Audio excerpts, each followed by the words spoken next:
तो भैया हम लोग के ज़माने में जब बड़ी बहन की शादी होती थी ना, तब छोटी बहन को छुपा के रखते थे कि जब तक शादी ना तय हो जाए तब तक तुम छुप के रहो। और अब तो भैया ज़माना ही बदल गया।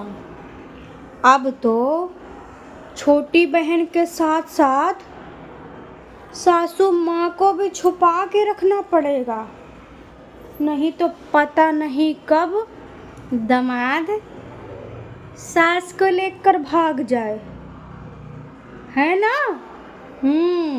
तो भैया अब जो है सासों को भी छुपा के रखिए, आदमी आदमी में ब्याह तय हो जाए और लास्ट में शादी हो जाए, तब जाके सास का मुंह दिखाई करो।